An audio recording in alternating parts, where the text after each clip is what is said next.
Hey, it's Justin and Bethany from the Flack fam, and sadly today we are taking Bethany to prison. Let's be honest, it was only a matter of time. Well, you've talked about it, and I was jealous, like I was missing out. Yeah, Alcatraz is a must-visit destination. Well, I will tell you that Alcatraz was not my ideal vacation destination, but you're right, it is a must-do when you come to San Francisco. And it was really fascinating to not only learn about the history of the island, but also experience its natural beauty. Even staring across the bay or seeing the island as you stand on the bow of the ship and see it rising up out of the water, it is really beautiful. Unfortunately for many, that beauty might not have been recognized. Yeah, I'm sure that if you were heading there as a prisoner, the fear and frustration might have been more prominent than taking in the beauty of their surroundings. We might be getting ahead of ourselves. Let's talk a bit about how to prepare to visit Alcatraz, and then we can talk more about what to expect. Tickets to visit Alcatraz can only be purchased through the National Park site.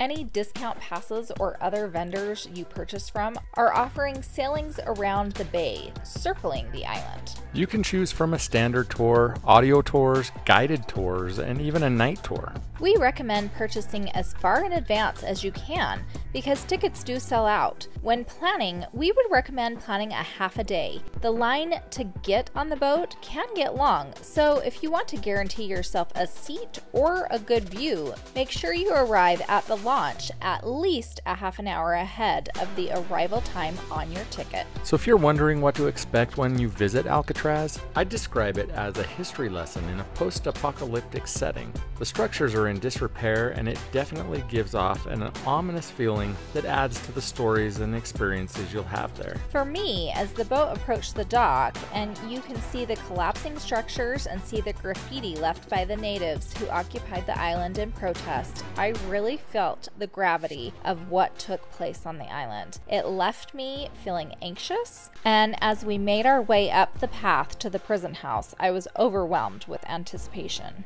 In the prison house is where you can go on your audio tour. You pick up your headset in the same room where new prisoners would arrive and be processed, receiving their new clothes and bedding. The tour starts as you enter the cell block, and this is where you start to hear stories of the prisoners who called the Rock home. Like the 3 inmates who pulled off one of the most elaborate escapes by making heads out of arts and crafts supplies that they placed in their beds to look like they were asleep. And then they snuck out of a small hole in the wall that they dug with spoons from the mess hall. They are also the only 3 inmates to have pulled off a successful escape, or at least they've never been found. Creativity sure paid off for them. Or they're at the bottom of the bay. Well, after 17 years of searching for them, the FBI also assumes that. The tour takes you up and down the cell block, through the mess hall, the library, and even solitary confinement, which would have been horrible. There was no light in the cell. You had to fill around to find the toilet. After walking through several other areas in the prison block, we headed outside to the stone-walled recreation yard where we felt like we could finally breathe a little bit. But I still wanted to get out of the prison. Wasn't the whole island a prison? Yes, but I felt better outside of the actual prison house, especially walking through the beautiful gardens. The gardens are beautiful, but watch out because the seagulls are everywhere, and you know what they do. They're so cute, though. They're so cute. You're just so stinky. Normally, I would hide from the seagulls for obvious reasons, but we lucked out. June happened to be the right time to see all of the little hatchlings. Everywhere you could see a gull sitting in plain sight, you could be certain that somewhere close by, attempting to hide, was a baby gull, and they were adorable.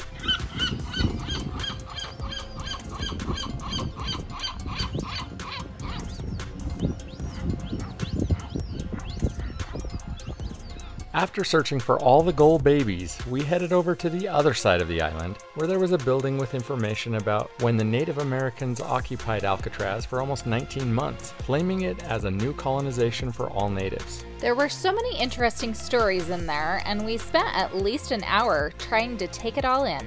There were so many heavy things to learn about on Alcatraz, I don't think we could have handled much more for the day. So it was at that point that we decided to head back down and get in line to take the return ferry. And like we said, it gets busier and busier as the day goes on. We ended up waiting about an hour to get a ferry back to civilization. So the real question I have is, will you go back to Alcatraz? I think I would, but I'd like to give it a few years, unless I just went back to find all of the gold babies. Okay, fair enough. If we've convinced you that Alcatraz is worth visiting, and you're going to need a place to stay, make sure you check out this video of where we stayed. And come back next week when we get into a driverless car and tour San Francisco. Thanks for joining us. If you like our channel and would like to support the Flack fam, become a member and get special content from us, and subscribe to get notified when we have new weekly content. Bye! Show me your cup you can use. You better keep it clean, that's all you get. I also can use this utility pen to break out of prison. And you carve onto the cement. Sweet.